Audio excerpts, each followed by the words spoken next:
The Italian Peninsula, late 1943. After the fall of Mussolini and the Allied landings at Salerno, the dream of a swift, decisive drive up the spine of Italy lay shattered against a relentless German defensive network. This was not the quick sprint promised to the soldiers. This was a grinding, brutal marathon through mud, mountains, and concrete. The ultimate testament to this grueling reality was a series of positions the Germans, under the brilliant and tenacious Field Marshal Albert Kesselring, had masterfully constructed across the narrowest point of the peninsula. They called it the Gustav Line. This defensive behemoth was designed not merely to delay, but to bleed the Allied advance white, forcing them to commit ever more men and materiel for every hard-won kilometer. It was a line of brutal efficiency, a complex tapestry of fortifications, pillboxes, wire, and minefields woven across terrain that already provided the defender with an insurmountable advantage. The very geography of Italy conspired against the Allied forces, funneling their advance into choke points and valleys overlooked by commanding high ground. And at the heart of the Gustav Line, the point where German ingenuity met sheer geological dominance, sat a solitary, seemingly innocuous hill, crowned by a 1,000-year-old Benedictine monastery, Monte Cassino. The Allied objective was Rome. The road to the Eternal City lay directly through the Liri Valley, a natural corridor that offered the only viable route for a massed mechanized advance. But the Liri Valley was, in turn, utterly dominated by the massive, craggy outcrop of Monte Cassino, an imposing peak that rose steeply from the valley floor. From its summit, the defenders held a panoramic, unassailable view of every Allied movement, every supply convoy, and every tentative patrol. The view from Cassino was not merely a vantage point, it was a weapon. The German artillery observers, nestled high in the surrounding mountains, could direct pre-registered fire with chilling accuracy, turning the valley below into an enormous open-air killing zone. Any force attempting to traverse the Liri Valley would be subjected to a merciless, continuous bombardment, transforming the advance into a staggeringly costly exercise in attrition. The defenders, drawn largely from the elite German 1st Parachute Division, were the very definition of a hardened, professional fighting force, the Fallschirmjäger. These were not the conscripted reserves of a collapsing army. They were veterans, tough, fiercely motivated, and perfectly suited to the brutal demands of mountain warfare.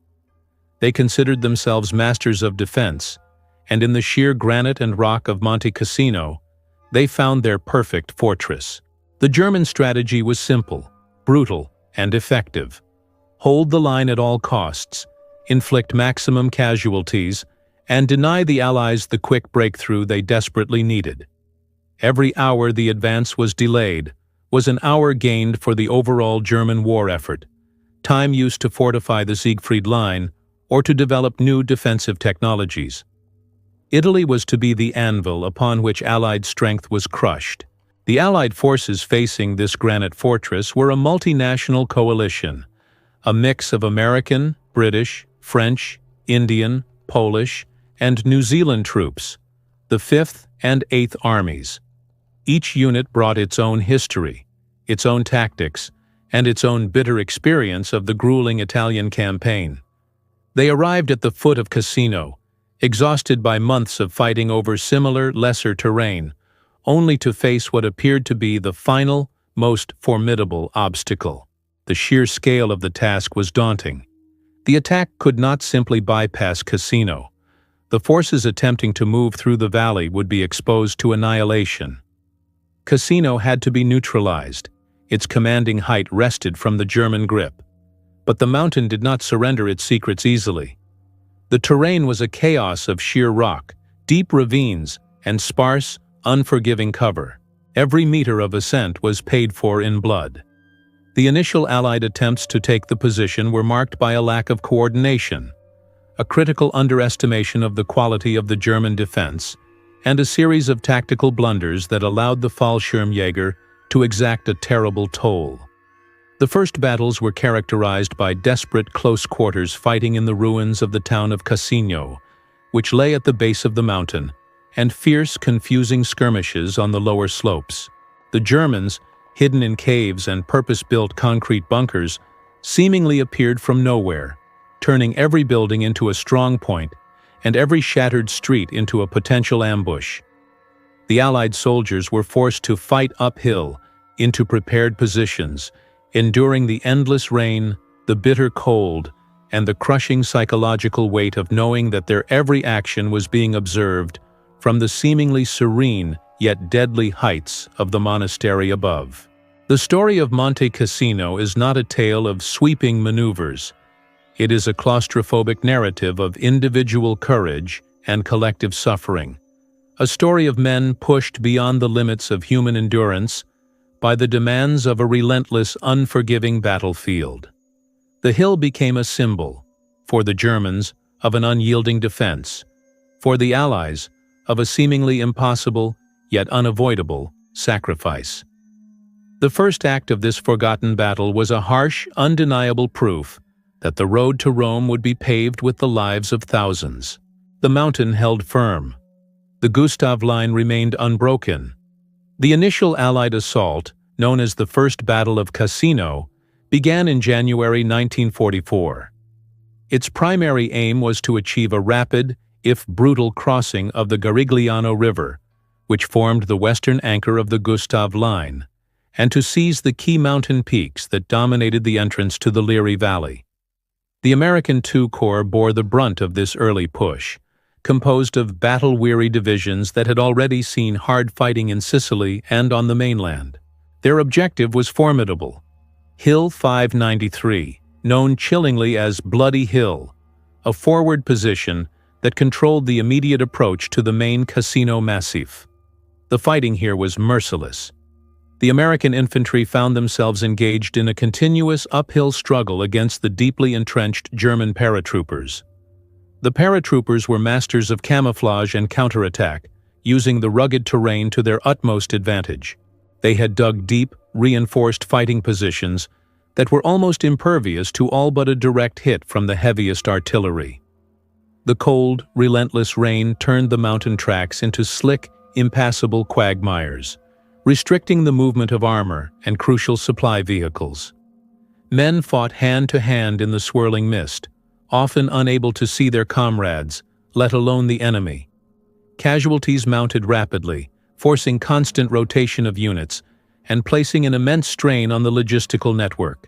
The sheer expenditure of ammunition and manpower for the gain of a few hundred meters of worthless, shell-pocked rock was a source of deep frustration among the junior officers and the men themselves. They were facing a textbook defense, executed with fanatical determination by a force that truly believed in its own invincibility in this environment. The battle quickly devolved from a planned military operation into a stark war of attrition, a test of will against the unyielding power of a prepared defensive position. The inability to deploy tanks effectively on the steep mine slopes left the infantry exposed to deadly machine gun and mortar fire. The German mortars in particular proved to be devastatingly effective in the confined valleys and against troops huddled for cover. The first battle ended in failure, a costly, bloody check to the Allied advance. The German line held, and the Allied forces were forced to withdraw, licking their wounds and contemplating a new, more drastic approach to break the unbreakable. The stage was set for a prolonged and agonizing siege, one that would force the Allies to question every rule of engagement, particularly concerning the ancient and revered structure that sat silently at the peak, the monastery of Monte Cassino. The failure of the initial January offensive forced a painful existential reappraisal of the entire strategy. For the Allied High Command, specifically General Sir Harold Alexander, commander of the Allied armies in Italy, and the American general leading the push, Major General Mark Clark, the core dilemma remained the monastery of Monte Cassino. The massive medieval stone structure perched atop Hill 516 dominated the landscape for miles. Its location was tactically perfect, a fortress waiting to be used. For centuries, it had served as a beacon of Christian scholarship and piety, the mother house of the Benedictine order, a place of peace and learning. Now, in the brutal calculus of 20th-century warfare, it was perceived as a critical threat. The key question was not if the Germans were using it, but how extensively. Allied frontline reports were conflicting yet insistent. German artillery spotters were definitely using the height, if not the structure itself, and many claimed to have seen German movement within the monastery's walls. The emotional and political stakes were enormous. The Allies had pledged to respect the cultural and religious integrity of Italy. Destroying a monument of such global significance, a structure consecrated by history and faith, would be a monumental public relations disaster, instantly handing Kesselring a major propaganda victory. It would confirm the German narrative that the Allies were cultural vandals, fighting a war of destruction. Yet, the tactical pressure was overwhelming. The Liri Valley was still blocked. Every soldier dying on the slopes below was a ghost whispering a single, chilling demand: neutralize the vantage point. The fate of the entire Italian campaign, and the thousands of lives at risk, rested upon a decision concerning a single ancient building. The internal debate among the Allied commanders was fierce and highly charged, a clash of tactical necessity against moral and political constraint. General Alexander, initially against the bombing, was eventually swayed by the accumulated weight of field reports and the simple, undeniable fact that the monastery's position rendered any advance nearly impossible. He was under immense pressure from Churchill and Roosevelt to achieve a breakthrough, to give the public a clear victory. The argument that ultimately prevailed was brutally pragmatic. The lives of the soldiers outweighed the preservation of a building, no matter how historic. The decision was passed to Lieutenant General Ira C. Eaker, Commander-in-Chief of the Mediterranean Allied Air Forces. Eaker, a seasoned and cautious officer, was fully aware of the international implications but was bound by the order. The responsibility for the final, irreversible action rested heavily upon the American forces, placing their nation at the center of the controversy. The decision was made. The monastery of Monte Cassino would be destroyed. The order was issued with a degree of reluctance and solemnity that reflected the gravity of the choice. Before the bombing, the Germans, showing an unexpected deference to culture, had already evacuated the bulk of the monastery's artistic and archival treasures, including priceless manuscripts and works by masters such as Leonardo da Vinci, securing them in the Vatican. A foresight that ironically removed the cultural justification for the Allied hesitation, leaving only the structural integrity as the point of contention. On February 15, 1944, the sky above Cassino was filled with the deafening roar of over 250 Allied bombers. Wave after wave of flying fortresses and liberators descended upon the mountain, unleashing a terrifying storm of high-explosive and incendiary bombs. The aerial bombardment was total, designed to utterly obliterate the structure and demoralize any German troops who might be sheltering inside or nearby. The effect was immediate and catastrophic. The ancient walls of the monastery, which had stood firm for a millennium, crumbled into a massive pile of rubble, dust, and pulverized stone. The visual spectacle of the bombing was horrifying, a cloud of smoke and debris rising thousands of feet into the sky, visible for miles around. But the tactical outcome was disastrously ironic. Kesselring had been meticulously careful to ensure that no German combat troops were inside the monastery walls before the bombing, maintaining his propaganda claim that the site was protected. However, the bombing transformed the massive stone structure from a simple, if highly visible, vantage point into an impregnable defensive position. The deep, solid foundations and the massive volume of rubble created a defensive environment that was far superior to the original structure.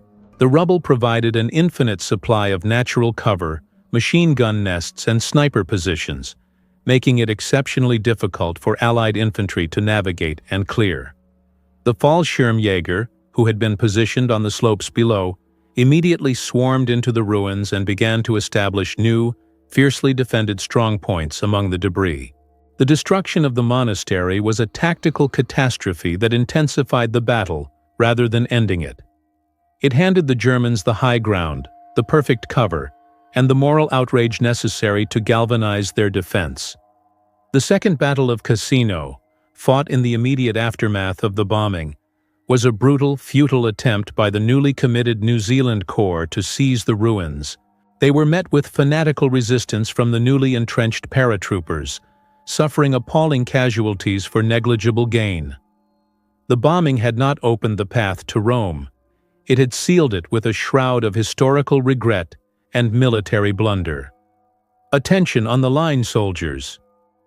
This isn't just history.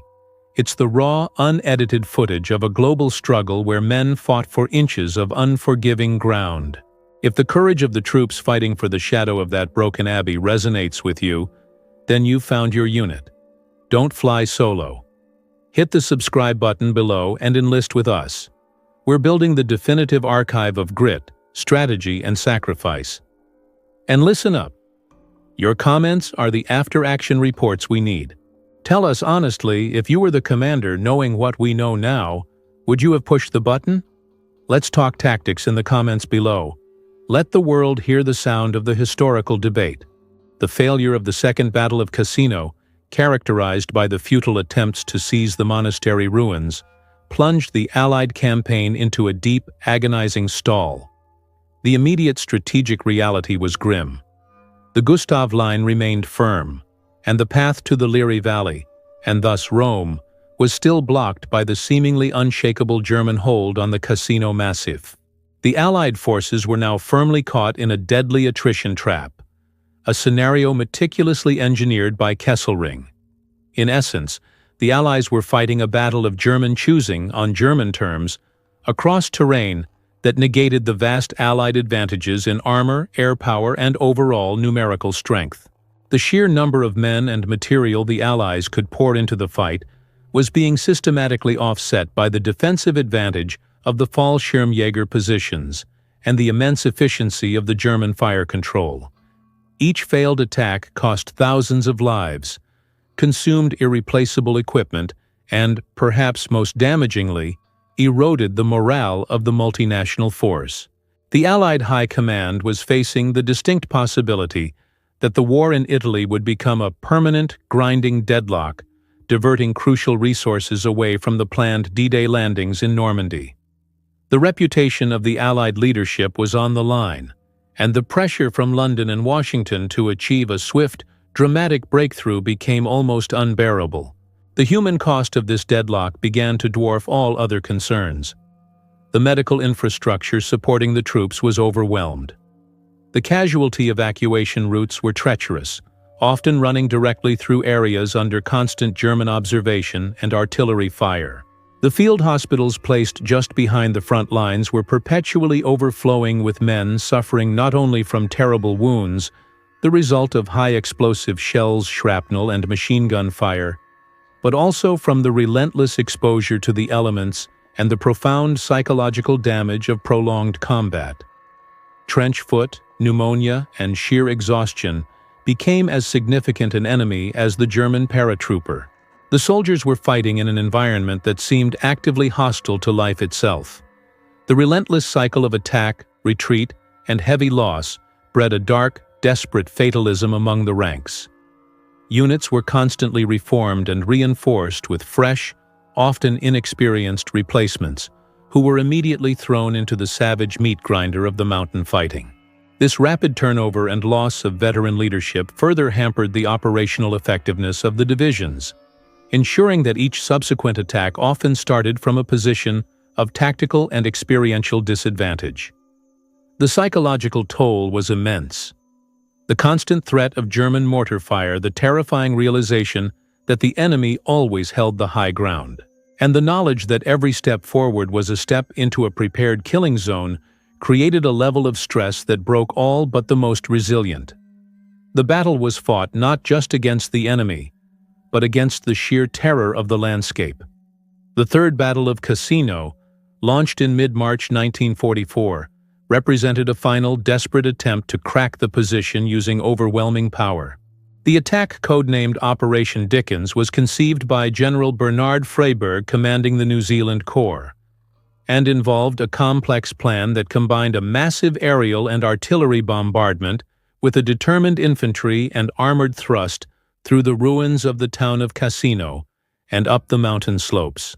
The operation began with an unprecedented preliminary bombardment that lasted for hours, raining thousands of tons of high explosives onto the town and the surrounding areas. The sight was apocalyptic. The entire town of Cassino was reduced to a smoking, unrecognizable mass of rubble, effectively removing all remaining cover and turning it into a landscape of lethal obstacles. However, once again, the tactical result was not the desired annihilation of the defense. The bombardment merely created more and better defensive positions for the deeply dug-in Fallschirmjäger. The German paratroopers, veterans of countless bombardments, had perfected the art of sheltering in deep bunkers and cellars, emerging largely unscathed to meet the subsequent infantry assault. The attack that followed the barrage quickly bogged down. The rubble-choked streets of the town became a lethal maze where the Allied armor found itself trapped and immobilized.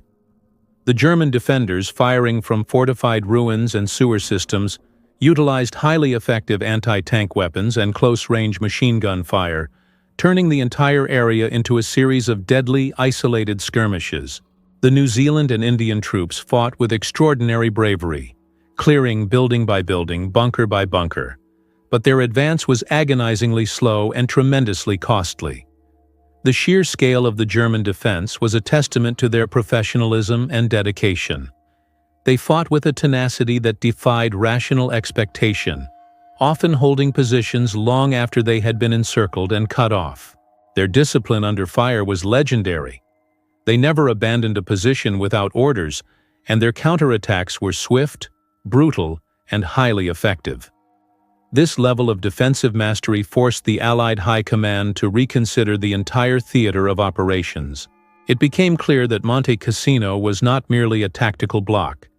It was a strategic drain, a fortress that could only be taken at a price that threatened to undermine the entire campaign.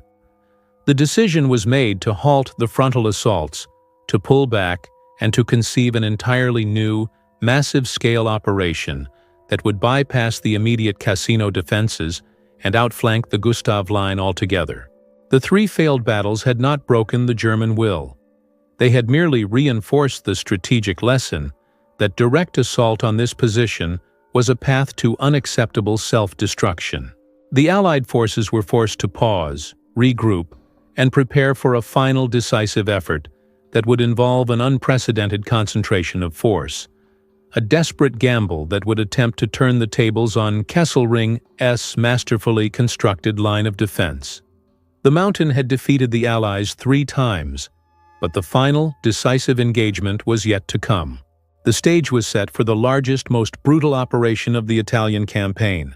Following the disastrous conclusion of the Third Battle of Cassino, the Allied forces found themselves in a strategic stalemate that threatened to delegitimize the entire Italian campaign. The sheer failure to advance beyond the Gustav Line, coupled with the immense human cost, placed an enormous burden on the Allied leadership. The public at home, already weary of the protracted war, were growing restless, and the press, though often censored, began to question the competence of the commanders responsible for the repeated, bloody failures. General Alexander and his command staff were under intense scrutiny. They were tasked with nothing less than breaking a defense that had proven itself functionally unbreakable through conventional means. The enemy, the German 10th Army, anchored by the elite Fallschirmjäger, were not only holding their ground, but were actively boasting of their success in tying down a massive Allied force. The strategic reality was that the Italian campaign, intended as a vital secondary front to draw German strength away from the Eastern Front and the impending invasion of France, was itself draining Allied strength without providing the necessary breakthrough. Something radical had to change. The solution, arrived at through exhaustive planning and a massive reshuffling of forces, was Operation Diadem. Operation Diadem was not conceived as a simple attack. It was a blueprint for a strategic demolition of the entire Gustav Line, a massive, coordinated offensive designed to exploit the weaknesses revealed by the previous failures. The scale of the proposed operation was immense, requiring the commitment of nearly 20 divisions, a concentration of force that dwarfed all previous efforts. The plan's genius lay in its misdirection and its overwhelming concentration of power at key points, aiming to smash the line open and then rapidly exploit the resulting breach. The core of the operation involved a massive repositioning of the Eighth Army under General Oliver Leese, which was moved secretly from the Adriatic sector to the main front facing the Liri Valley. This transfer, conducted with meticulous care and stringent radio silence to prevent German intelligence from detecting the shift, was designed to put the entire weight of the Commonwealth, Indian, and Polish divisions directly against the main German defenses. The overall objective was clear. The Eighth Army would smash through the German line along the coastal plain and into the Liri Valley, while the Fifth Army, under General Clark, which included American, French, and British units, would concurrently launch a powerful attack on the western side of the line, threatening to turn the German flank and cut off Kesselring's retreat routes. The final, most symbolic objective was the complete encirclement and destruction of the German forces at Cassino, a move that would finally neutralize the mountain fortress not by frontal assault, but by strategic isolation. The battle was no longer just for the hill. It was for the annihilation of the entire German defensive position. The strategic buildup to Diadem was a logistical masterpiece. The Allies poured an unimaginable volume of supplies, ammunition, and heavy equipment into the narrow, difficult terrain behind the front lines. New roads were built, bridges were erected, and a vast network of supply dumps and casualty clearing stations was established, all in preparation for an offensive of unparalleled intensity. The forces themselves were heavily reinforced and reorganized. Crucially, the Fifth Army was now augmented by the highly motivated and uniquely suited troops of the French Expeditionary Corps, CEF, commanded by General Alphonse Juin. These soldiers, drawn from French colonial troops, including fiercely determined Moroccan and Algerian mountain fighters, the Goumiers, were uniquely skilled in mountain warfare. Their training and innate ability to navigate and fight effectively in the rugged, pathless terrain of the Aurunchi Mountains, the key western flank of the Gustav Line, proved to be an invaluable asset that the previous Allied efforts had lacked. The Goumiers moved like ghosts through the mountains, bypassing entrenched German positions and striking deep behind the enemy lines, operating on sheer, rocky ground that the Germans had considered impassable to any organized force. This new element of the attack represented a critical tactical advantage, a direct counter to the German reliance on geography. The strategic picture was thus completely transformed. Where Kesselring had previously faced piecemeal, predictable assaults, he now faced a unified, massive, and multi-pronged offensive that utilized every available asset, including the stealth and ferocity of highly specialized mountain troops. The Allies had learned the bitter lesson of Cassino. Direct force was insufficient. Only overwhelming multi-directional power, applied with meticulous planning and strategic deception, could break the seemingly impenetrable Gustav Line. The final act of the tragedy of Monte Cassino began on the night of May 11, 1944. The opening salvos of Operation Diadem were heralded by a thunderous, continuous artillery barrage across the entire front, a weight of fire that exceeded anything previously witnessed in the Italian theater. The German defenses, already stressed by months of fighting, were hammered relentlessly. The infantry attack that followed was immediate, overwhelming, and highly coordinated. The British 13th Corps, on the left flank of the 8th Army, successfully forced a swift crossing of the Garigliano River, rapidly establishing bridgeheads and allowing the rapid deployment of their armor. Simultaneously, the newly augmented Fifth Army launched its main push. The CEF, led by the Goumiers, executed a stunning, almost unbelievable feat of mountain warfare, rapidly pushing through the difficult, forgotten passes of the Urumqi Mountains. They outflanked German positions, seized key heights, and critically, bypassed the main enemy strongpoints, tearing open the western edge of the Gustav Line in a manner that Kesselring had explicitly ruled out as impossible. This unexpected, brutal advance by the French Expeditionary Corps broke the German defensive cohesion and instantly threatened the German main line of communication, forcing Kesselring to rapidly commit his precious strategic reserves to plug the massive gap. The pressure on the main Cassino defenses became untenable. The mountain fortress, which had resisted 3 frontal assaults, was now threatened by encirclement and complete isolation. The battle for the hill was about to become the battle for survival for the German 10th Army. The final assault on the Cassino Massif itself was entrusted to the Polish Thusaun Corps, commanded by Lieutenant General Władysław Anders. This choice was profoundly significant, both tactically and symbolically. These were men who had been exiled, imprisoned, and tortured by the Soviet Union, who had then fought their way out of Russia, through the Middle East, and finally into Italy, all driven by a singular burning desire to reclaim the honor and freedom of a homeland trapped between 2 totalitarian giants. For them, the battle for the hill was more than a military objective. It was a crusade, a chance to prove to the world that Poland was still a sovereign nation, fighting fiercely for its existence. The Germans, and indeed the world, would remember that it was the Polish soldier, fighting for the ghost of a nation, who finally planted his banner on the most fiercely contested piece of ground on the entire Western Front. The Polish attack, which began on the night of May 11th and continued with ferocious intensity, was directed against the most heavily fortified, most brutally defended sector of the entire line. The main monastery mass and the connecting peaks of Monte Calvario and Monte Castellone. These positions, held by the exhausted but still formidable Fallschirmjäger, were essentially a continuous chain of concrete and rock, a defensive perimeter that had resisted 4 months of continuous Allied pressure. The Polish offensive was characterized by an extreme level of personal courage and self-sacrifice.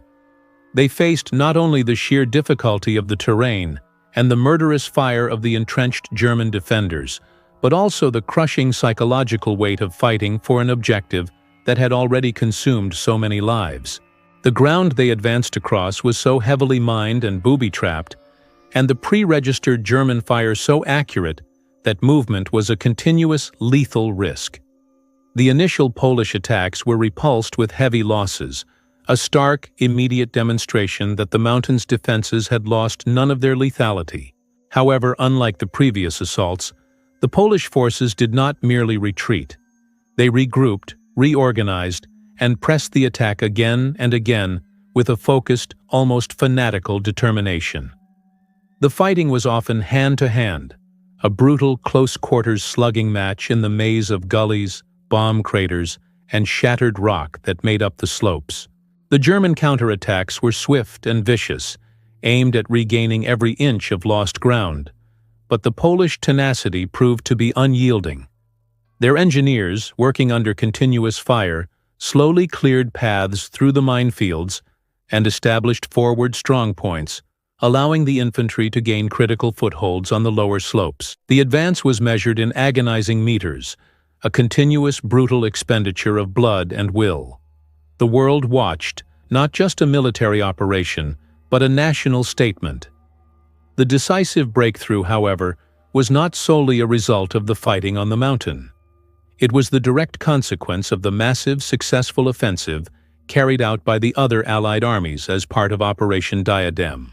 As the Polish II Corps continued to tie down the Fallschirmjäger in a grinding war of attrition on the main massif, the French Expeditionary Corps, having shattered the German right flank in the Urumqi Mountains, advanced rapidly, threatening the main German line of retreat. Simultaneously, the 8th Army's continuous pressure in the Liri Valley was successfully drawing in German reserves, preventing Kesselring from reinforcing the mountain. The German position on Monte Cassino, which had been tactically unassailable in isolation, was now strategically doomed. The relentless advance of the other Allied forces meant that the defenders on the mountain were facing not a temporary assault, but a looming encirclement. Kesselring recognized the catastrophic nature of the threat. The choice was stark: hold the mountain until the last man, leading to the total destruction of his elite division, or execute a staged fighting withdrawal to the next defensive line. The strategic imperative of preserving the fighting capacity of the 10th Army took precedence over the prestige of holding the fortress. Orders were issued for a controlled withdrawal. The final act of the Battle of Monte Cassino was marked by an eerie silence. On the morning of May 18, 1944, after days of continuous brutal fighting, a patrol from the Polish 12th Podolian Lancers Regiment entered the ruins of the monastery.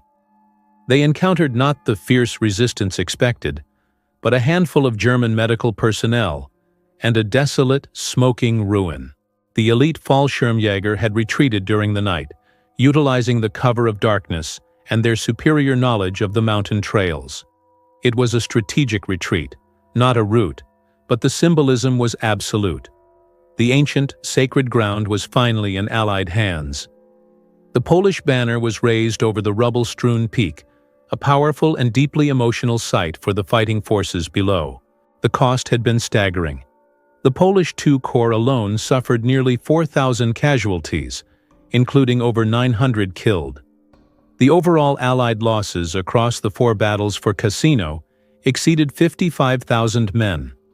The fall of the hill did not end the war in Italy, but it marked the final shattering of the Gustav Line. The path to Rome was open. The strategic goal was achieved, but at a human price that remains one of the most sobering and tragic statistics of the Western Front. The battle for Monte Cassino was a victory purchased with a currency of sacrifice that few other battles can match. Stop the press. The weight of history is heavy on this mountain. The sacrifice of the Polish, Indian, French, and all Allied soldiers here demands that their story is told and never forgotten. If you've made it this far, you're not just a viewer. You're a custodian of this legacy. Smash that like button to show the algorithms the price of freedom. And we need your expertise. What other forgotten battles of the war should we be analyzing? Drop your suggestions, your family stories, or your deepest historical questions in the comments below. Let's make this channel the global home for those who understand that history is written in blood, not ink. Give us your next marching orders. With the linchpin of the Gustav Line, Monte Cassino, finally neutralized, and the main German defensive perimeter shattered by the massive coordinated effort of Operation Diadem, the focus of the battle immediately shifted to the Liri Valley. This valley, which the mountain fortress had so effectively dominated for 4 agonizing months, was now the primary and only viable route for the Allied mechanized forces to conduct the rapid breakout and pursuit necessary to seize Rome. The strategic reality was now an absolute reversal of the previous stalemate. Kesselring was on the defensive, forced into a desperate fighting retreat to prevent the total encirclement and annihilation of the 10th Army. The key Allied objective was to exploit the breach immediately, to push armored divisions deep into the German rear, and to prevent Kesselring from successfully establishing a new, coherent defensive line. The race for Rome had begun, but it was a race contested fiercely by a skilled, professional enemy who, even in defeat, maintained exceptional discipline and tactical control. The Germans were masters of the delaying action, utilizing the unforgiving Italian terrain, pre-sighted demolition charges, and the ruthless placement of minefields to slow the Allied pursuit to a crawl, even in the open ground of the valley. The exploitation phase of Operation Diadem was a complex and often frustrating endeavor. Despite the breakthrough, the advance was not a clean, sweeping charge. The Liri Valley, though relatively open compared to the mountains, was crisscrossed by numerous small rivers, canals, and formidable anti-tank ditches, all of which the retreating Germans had skillfully utilized or enhanced for delaying purposes. Every bridge was blown, every road was mined, and every small hill or town became a temporary but fiercely defended strong point. The Allied engineers, working under continuous, highly accurate German shell fire, faced a relentless, exhausting task of clearing mines, filling craters and bridging waterways to keep the armored columns moving. The Allied forces, particularly the veteran British and Canadian armored divisions, pushed relentlessly, but the combination of logistical bottlenecks and the professional German rearguard actions prevented the swift, decisive breakthrough that General Alexander had hoped for. The pursuit became a continuous series of small-scale, brutal engagements. Short, sharp battles for vital crossroads, ruined villages, and isolated strongpoints. The objective for the Allies was speed. The objective for the Germans was time. Every hour gained allowing more of the 10th Army to slip north to the next defensive position, the Caesar Line. The German delaying tactics were masterful and textbook in their execution. They were executed by small, highly motivated detachments, often equipped with formidable anti-tank weapons, who would hold a position until the last possible moment, inflicting maximum damage before slipping away through pre-planned escape routes, leaving behind a trail of mines and destroyed infrastructure. Kesselring's objective was not to hold the ground, but to trade space for time. A classic defensive strategy designed to preserve the fighting strength of the main army. This allowed the bulk of the German forces to conduct a remarkably disciplined withdrawal, moving out of the imminent threat of encirclement. The Allies, burdened by the need for continuous logistical support and the imperative of avoiding excessive casualties in the pursuit, were unable to fully capitalize on the strategic advantage of the initial breakthrough. The Allied columns were often slowed by the sheer volume of traffic on the few available roads, creating massive choke points that became tempting targets for the now desperate Luftwaffe and long-range German artillery. The entire operation was a study in the difficult, nuanced art of military exploitation against a highly competent, well-led enemy. However, the pressure applied by the Allied forces was continuous and unrelenting. The French Expeditionary Corps, having achieved their stunning breakthrough in the Urumqi Mountains, continued their lightning-fast advance, striking deep into the German flank and threatening to cut the main highway routes leading north. This constant threat to his lines of communication was the ultimate nightmare for Kesselring, forcing him to divert entire divisions to counter the Gumieres' deep penetration. On the main axis of the Liri Valley, the American II Corps, having been held in reserve, was committed to the final push toward the coast. Their objective was to link up with the beleaguered American forces at Anzio, which had been trapped in a small, fiercely contested beachhead for months. The link-up with the Anzio forces, which occurred on May 25, 1944, marked a psychological and tactical victory of immense importance. The Anzio beachhead, which had endured a sustained, brutal siege, was finally relieved, and the combined forces now formed a massive, unbroken line that stretched from the Urumqi Mountains to the sea. The front had been decisively cracked, and the Allied forces were now within striking distance of the final objective. The road to Rome was now a matter of weeks, not months, and the sheer momentum of the Allied advance, combined with the successful execution of Kesselring's deliberate yet costly withdrawal, had set the stage for the final dramatic act, the liberation of the Eternal City. The cost of Monte Cassino was being paid forward, enabling the ultimate strategic goal. The fall of the Gustav Line and the relentless Allied push up the Liri Valley immediately brought the political dimension of the campaign to the forefront. Rome was not merely a military objective, it was a psychological prize of global significance. The first Axis capital to fall to the Allies, a moment of immense symbolic value for the entire Allied cause. The capture of Rome, timed correctly, could provide the crucial propaganda coup necessary to eclipse the attention that would soon be focused on the upcoming D-Day landings in Normandy. General Sir Harold Alexander had given a clear order to the advancing armies. The primary military objective was the continued destruction of the German 10th Army, not the prestige of seizing the city. He envisioned a deep flanking maneuver that would encircle and annihilate the retreating German forces south of Rome, delivering a total strategic defeat to Kesselring. However, General Mark Clark, commanding the American Fifth Army, harbored a different ambition. He was determined that American troops, who had borne a tremendous share of the fighting, and the ultimate controversial decision to bomb the monastery, would be the ones to have the honor of liberating the capital. This desire for prestige led to a dramatic and consequential deviation from the original militarily sound plan. Clark's decision was a masterful, if controversial, political maneuver executed with stunning military decisiveness. Instead of continuing the deep, encircling maneuver designed to trap the German forces, he ordered the Fifth Army to veer sharply away from the planned line of advance and to drive directly north, straight toward Rome. This immediate, high-speed push, executed with great urgency by the American II Corps, placed the honor of the capture squarely in American hands. The move was a direct violation of Alexander's directive, prioritizing the political and psychological value of Rome over the military objective of destroying the German army. The impact of this maneuver was immediate and twofold. On one hand, it ensured the swift capture of Rome, preventing the Germans from turning the city itself into a bitter, prolonged battleground. On the other, it allowed the bulk of Kesselring's 10th Army, which had been perilously close to encirclement, to escape the trap.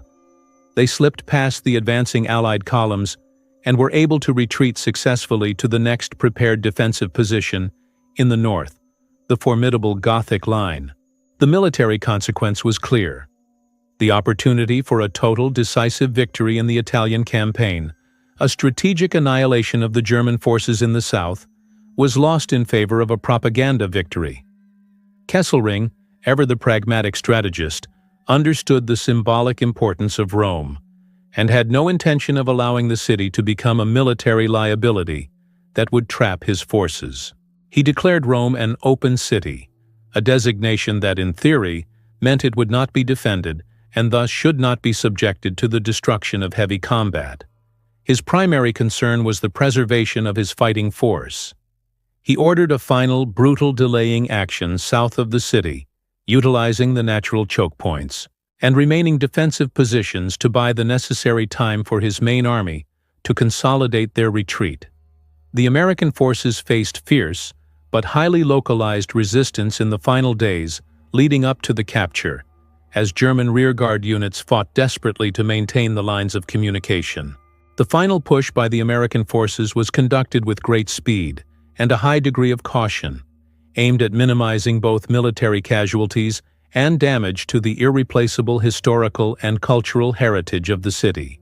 The advance was a tense combination of high-speed armor movement and cautious infantry sweeps, focused on securing key bridges, government buildings, and historical sites before any German demolition teams could act.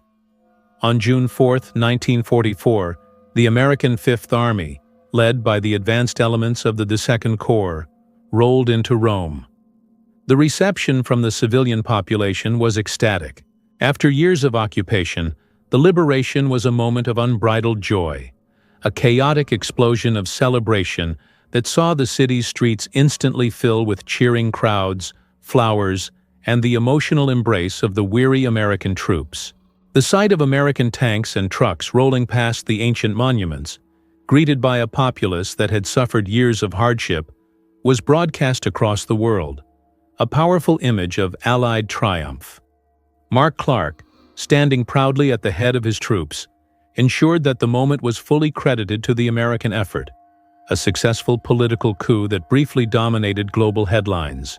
However, the triumph was short-lived. Just 2 days later, on June 6, 1944, the massive Allied invasion of Normandy, the true strategic priority of the Western Allies, began. The D-Day landings instantly eclipsed the capture of Rome, shifting the world's attention from the Italian theater to the decisive battle in France. Clark's political maneuver had succeeded in achieving a major symbolic victory for the American forces. But the glory was fleeting, and the strategic cost, the escape of Kesselring's main army, would prolong the brutal fighting in Italy for another agonizing year. The capture of Rome was the prize, but the ultimate failure to annihilate the German army ensured that the war of attrition so brutally defined at Monte Cassino, would continue its deadly course. The capture of Rome and the subsequent rapid establishment of the new front along the Gothic line initiated a period of intense strategic critique among the Allied high command. The central argument focused on the fundamental aims of the Italian campaign and the disastrous, prolonged stalemate at Monte Cassino. Was the campaign a success or a costly strategic distraction? The reality was nuanced, defined by both spectacular success and critical failure. The undeniable success lay in the fact that the campaign had achieved its primary initial objective: to tie down a significant portion of the German military machine that would otherwise have been committed to the Eastern Front or the defenses in France. Kesselring's command, the entire Army Group C, consisted of roughly 25-30 highly experienced German divisions, a force whose absence from the Normandy defenses or the battles in Russia was a vital contribution to the overall Allied war effort. In this sense, the sheer, brutal attrition at Monte Cassino was a necessary evil, a form of strategic service that consumed German strength and attention at a critical time. The battle was a strategic victory of deflection, a testament to the grinding power of the Allied commitment. However, the critique focused relentlessly on the tactical execution and the lost opportunity for a decisive victory. The initial failure to assess the quality of the German defense, the critical lack of coordination in the first three battles, and the profound blunder of the monastery bombing were all cited as major contributors to the immense casualty rates. The decision to bomb the monastery, a move of immense political and moral consequence, remains a subject of intense historical debate, a textbook example of a tactical choice that backfired, strengthening the German defense and providing a propaganda coup for the enemy.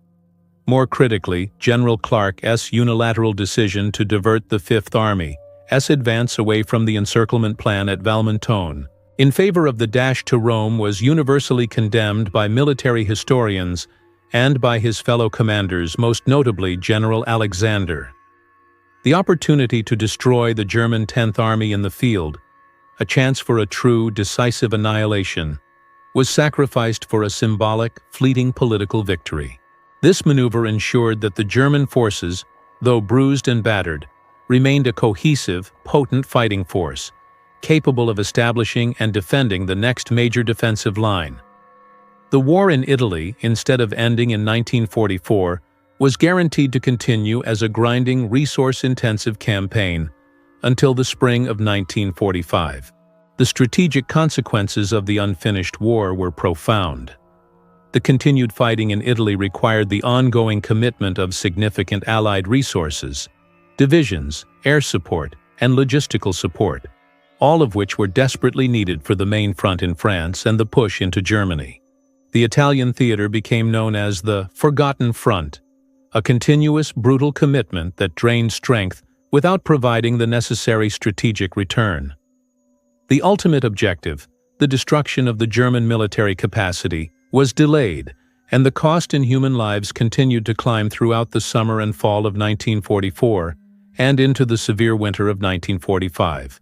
The German forces, utilizing the vast natural defenses of the Apennine Mountains, were able to construct the Gothic Line with their salvaged strength, turning the northern part of the peninsula into yet another theater of bloody, protracted siege warfare. The soldiers who fought and survived Monte Cassino now faced the same brutal cycle of mountain warfare, heavy attrition, and frustrating deadlock. The ghost of the incomplete victory south of Rome haunted the entire subsequent campaign. The German perspective, articulated by Field Marshal Kesselring, offered a surprisingly frank and respectful counter-critique. Kesselring repeatedly stated that, despite the eventual breakthrough, the defense of the Gustav Line, centered on Monte Cassino, was a brilliant success from the German point of view. The German objective was never the permanent defense of the line, but its maximum utilization as a delay mechanism.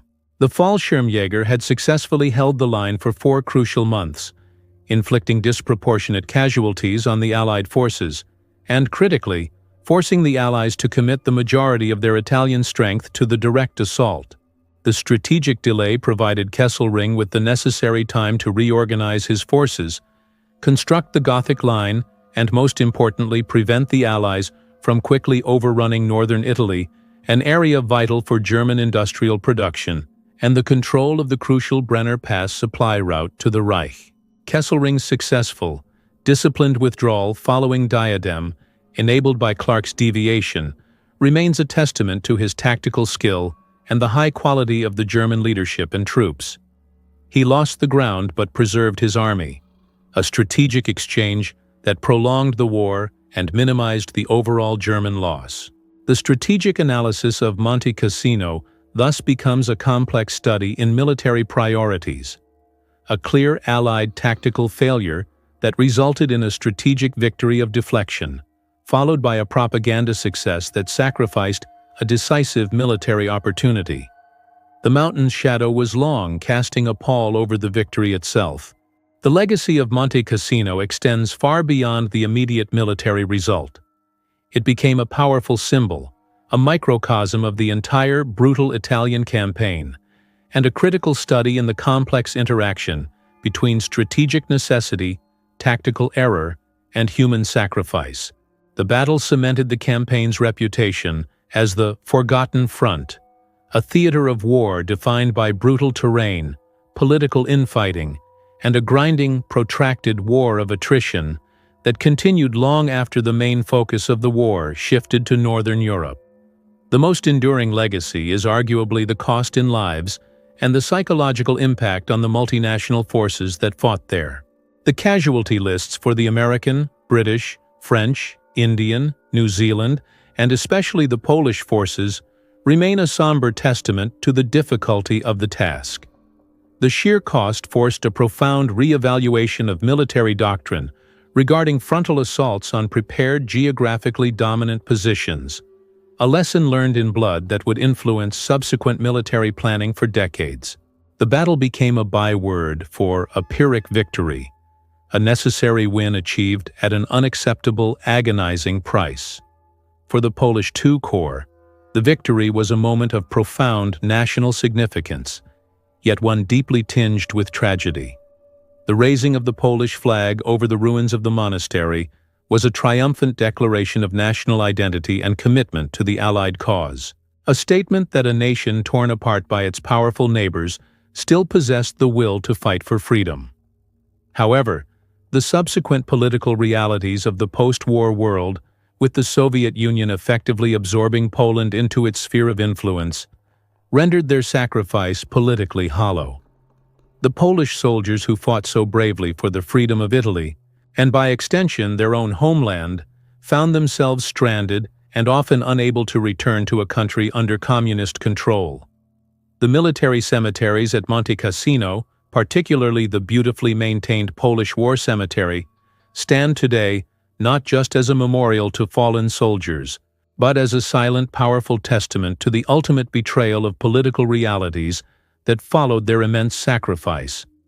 The hill, for the Poles, remains a symbol of unparalleled military valor, mixed with crushing national disappointment. The physical legacy of the battle is equally profound.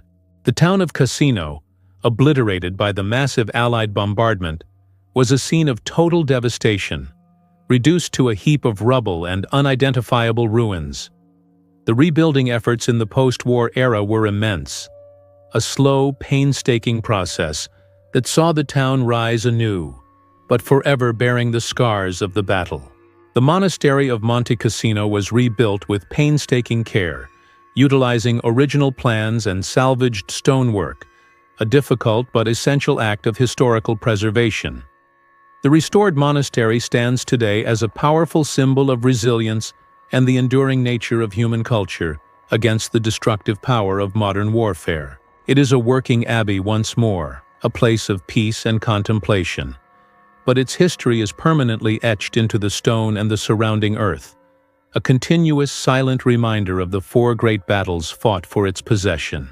The decision to bomb the original structure remains a central, controversial aspect of the site's history, a constant source of reflection on the moral complexities inherent in total war.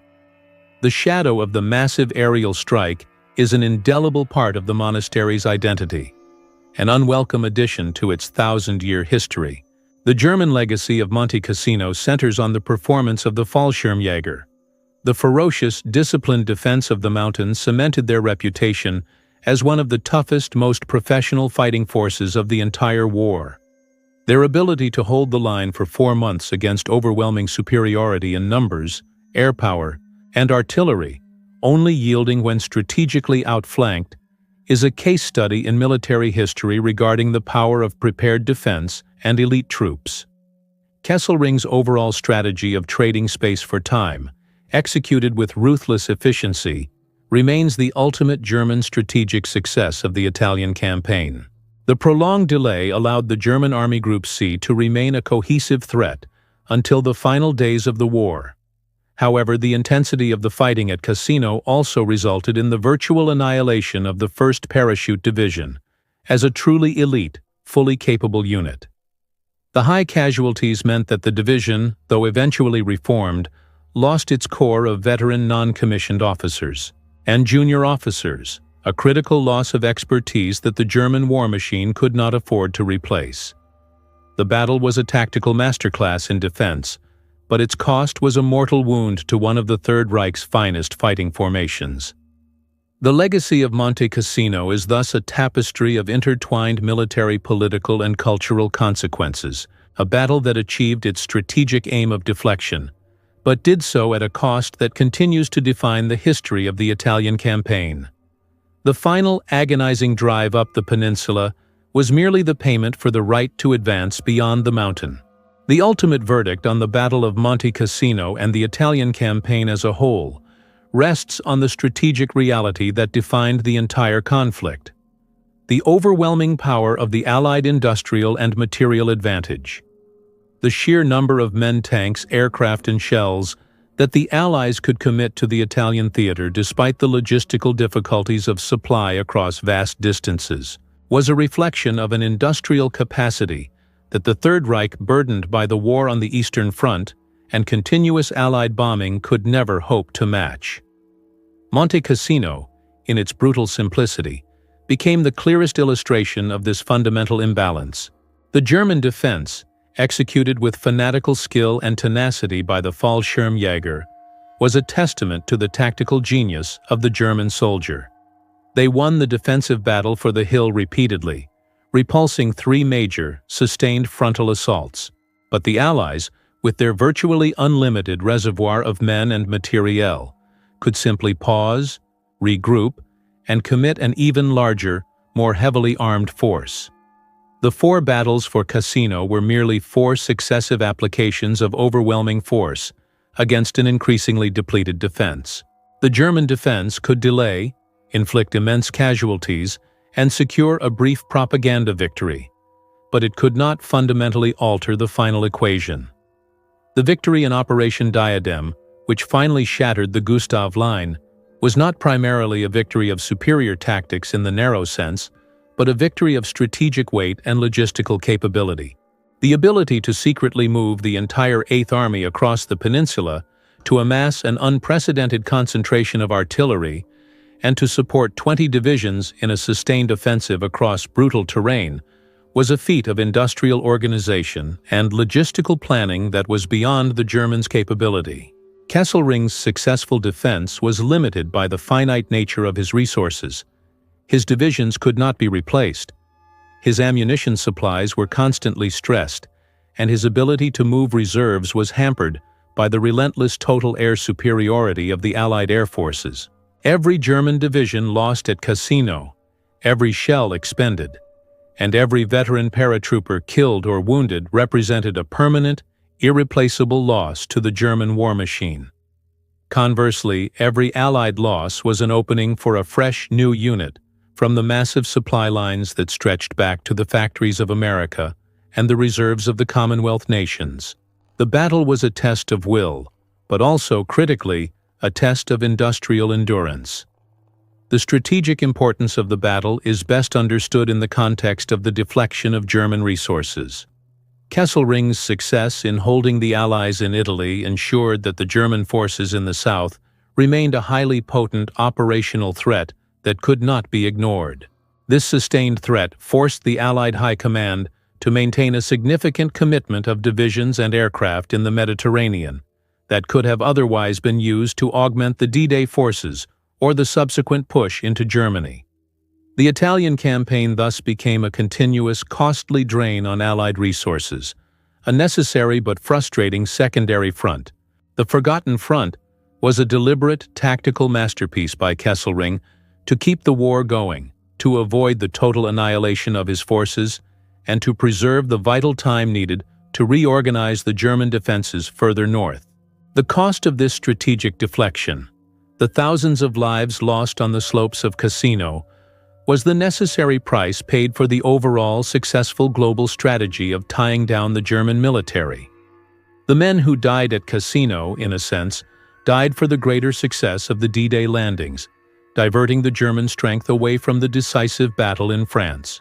The final overarching verdict is that the Battle of Monte Cassino was a military necessity that achieved its ultimate strategic aim, breaking the final great defensive line in southern Italy, but did so by exposing the fundamental brutal nature of total war. It was a war that would ultimately be decided not by the courage of the individual soldier or the tactical brilliance of the commander, but by the raw, unyielding power of industrial output. The German tenacity at Cassino was a demonstration of military excellence. The final overwhelming Allied breakthrough was a demonstration of economic dominance. The hill, once a sacred space, was transformed into a symbol of this deadly convergence, a place where a 1,000-year history was shattered by the brutal realities of a global war fought for inches of ground. The legacy of the battle is a permanent, sobering reminder that in a war of attrition, time and industrial capacity are the ultimate decisive weapons. The forgotten Battle of Monte Cassino was a chapter in the Great Book of War, where human sacrifice met its limit against the overwhelming cold logic of military mathematics.